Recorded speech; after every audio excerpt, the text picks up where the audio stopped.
Oke, baik. Bismillahirrahmanirrahim. Assalamualaikum warahmatullahi wabarakatuh.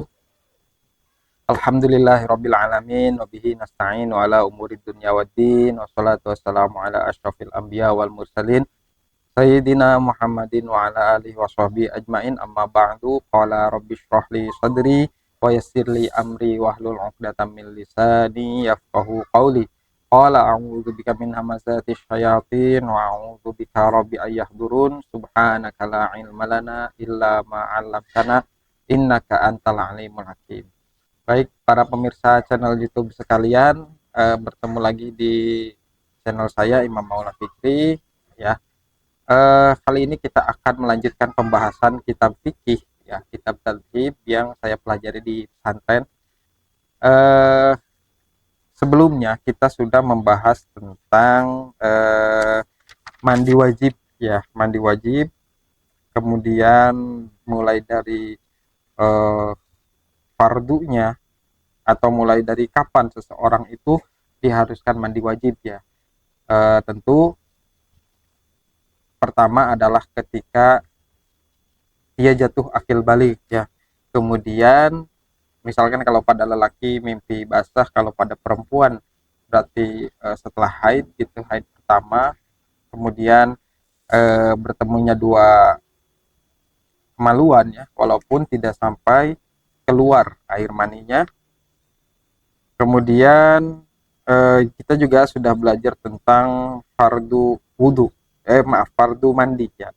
Ada tiga hal. Yang pertama itu niat, kemudian menghilangkan najis di badan ya sebelum kita mandi, dan menyela setiap helai rambut itu dengan tangan supaya air itu semuanya masuk.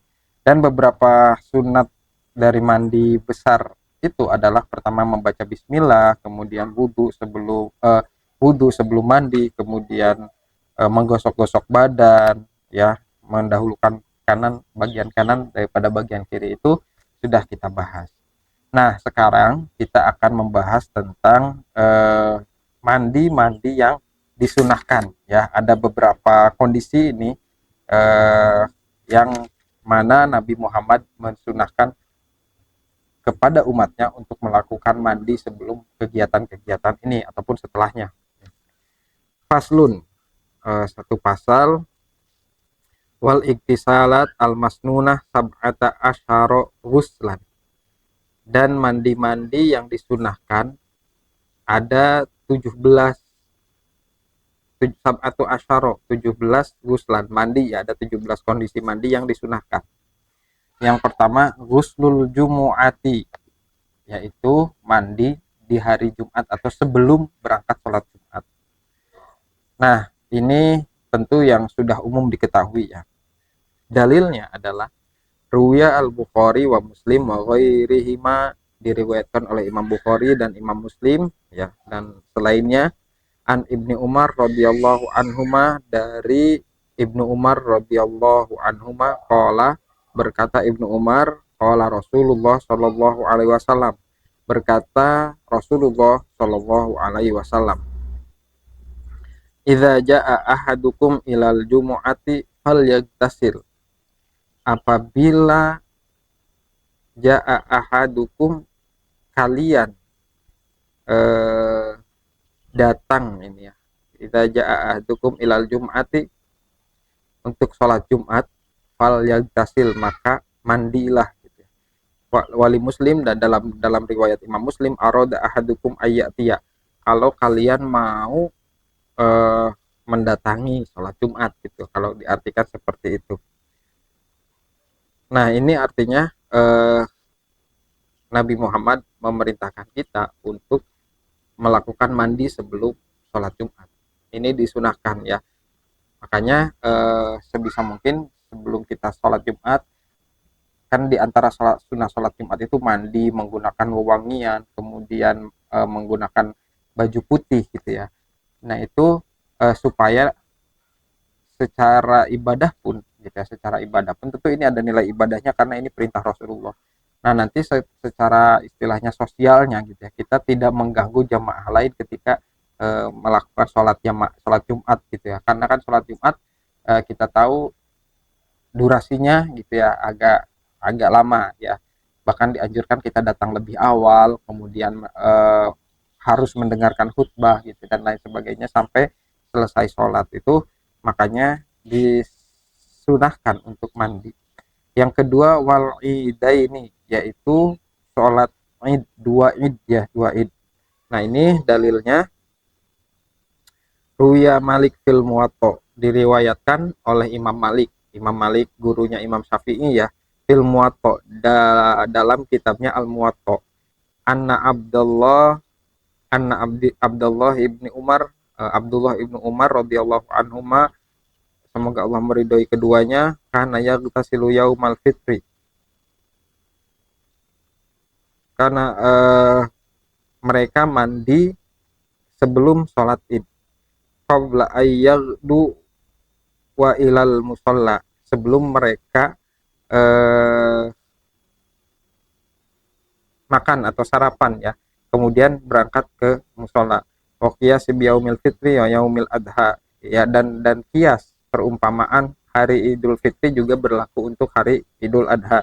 Jadi ini dilakukan oleh sahabat Ibnu Umar radhiyallahu an, Abdullah bin Umar radhiyallahu anhu, makana yaktasiyaumul fitri qabla ayyag dua aja. Jadi ini dicontohkan oleh sahabat Nabi, yang tentu sahabat Nabi juga melihat daripada Nabi Muhammad Shallallahu Alaihi Wasallam. Jadi beberapa kesunahan sholat Idul Fitri sama ya, mandi, memakai wewangian, terus sarapan gitu ya, sarapan sebelum kita pergi ke tempat sholat. Kenapa? Untuk menandakan bahwa pada hari itu kita tidak boleh berpuasa ya, tidak boleh berpuasa, semuanya harus makan dan lain sebagainya. Nah ini harus disunahkan dilakukan. Kemudian mengambil jalan berangkat dan jalan pulang yang berbeda. Nah ini juga bagian dari sunnah Idul Fitri dan Idul Adha tentunya. Kemudian di sini disebutkan lagi wal istisqoi wa husufi wal kusuf, sholat istisqo atau sholat meminta hujan, dan sholat gerhana bulan dan gerhana matahari. Tapi di keterangan di kitab ini memang tidak ditemukan dalil naklinya, dalil tekstualnya akan kesunahan daripada mandi sebelum melakukan sholat istisqa dan sholat khusuf dan juga sholat kusuf. Tapi disebutkan bahwa para ulama menganjurkan ini kiasan alal jum'ati wal idain, dengan melakukan kias atau analogi, dengan menganalogikan sholat khusuf dan sholat istisqa itu dengan sholat Jumat dan juga sholat Id. Karena di sini li'annaha fi mana min haitsu masyru'iyatil jamaah fiha wal ijtima'in nas laha, karena pada pelaksanaan ketiga sholat tersebut itu manusia berkumpul, banyak manusia berkumpul di satu tempat gitu ya. Jadi disarankan untuk mandi ya, supaya tidak mengganggu tentunya. Wal ghusla min ghuslil mayyiti wal ghuslu min ghuslil mayyiti, dan kemudian yang keempat adalah mandi setelah memandikan jenazah ya. Ini juga harus dilakukan oleh seseorang ketika setelah memandikan jenazah dia harus mandi. Diriwayatkan dari Abu Hurairah, an Abi Hurairah radhiyallahu anhu anin Nabi sallallahu alaihi wasallam qala, dari Abu Hurairah radhiyallahu anhu dari Nabi Muhammad sallallahu alaihi wasallam, berkata Nabi Muhammad, man ghassala maitan falyaghtasil, barang siapa di antara kalian yang telah memandikan jenazah mayit, falyaghtasil, maka dia hendaklah mandi gitu ya, maka hendaklah dia mandi. Waman hamalahu falyatawaddo, dan barang siapa yang membawanya atau menggotongnya gitu ya di kerandanya, ataupun memindahkan ke keranda ataupun menggotong kerandanya ke pemakaman, maka berwudu lah. Jadi itu bagian yang harus diketahui, bahwa ketika seseorang telah memandikan jenazah itu disunahkan untuk mandi, dan untuk yang membawa jenazah tersebut, yang mengantarkan jenazah tersebut, sebaiknya untuk berwudu ya. Wal kafir, yang kelima, wal kafir idza aslama, yaitu seseorang yang kafir kalau masuk Islam, maka disunahkan untuk melakukan mandi besar ya. Ini juga harus dilakukan. Jadi kalau ada orang yang mu'alaf yang ingin yang ingin masuk Islam, kemudian bersahadat, setelah bersahadat maka dia harus melakukan mandi besar. Eh, para ulama, tapi setahu saya para ulama sepakat bahwa sebelum melakukan syahadat itu dia harus mandi besar dulu gitu. Artinya disucikan dulu lah ya. Dia harus mandi dulu, baru setelah itu dipersaksikan di antara banyak orang agar dia masuk Islam dengan mengucapkan dua kalimat syahadat. Nah, itu secara fikih ya yang saya ketahui seperti itu. Mungkin bisa jadi ada ikhtilaf atau tidak, nanti mungkin yang tahu teman-teman boleh komentar. Nah, ini eh, kesunahan mandi apabila ada orang yang masuk Islam itu dituliskan dalam sebuah riwayat dari Abu Daud ya. Ruwiya Abu Daud wa Tirmidzi, dari Abu Daud dan Tirmidzi, an Qais bin Asim, dari Qais bin Asim radhiyallahu an, semoga Allah meridai Qais bin Asim, qala, berkata Qais bin Asim, ataitun Nabi sallallahu alaihi wasallam, saya mendatangi Nabi Muhammad sallallahu alaihi wasallam, uridul Islam, ya Qais, saya pengen Islam, saya pengen masuk Islam gitu. Pak Amaroni an aghtasila bima in wasidin, dan Qais diminta oleh Nabi Muhammad untuk mandi bimain dengan air ya, wasidrin. Sidrin ini di sini wahwa warakun makfun min sajarin muayyinin ya, kalau saya tidak salah bacanya nih, nanti minta tolong. Jadi sidrin itu sejenis apa? Sidrin itu adalah daunan dari sejenis satu pohon sidrin itu ya. Nah, nanti bisa di searching mungkin ya, sekarang gampang banget. Artinya poinnya adalah Nabi Muhammad menyuruh Amr bin Qais ini untuk Qais bin Asim ini untuk mandi sebelum mengucapkan dua kalimat syahadat.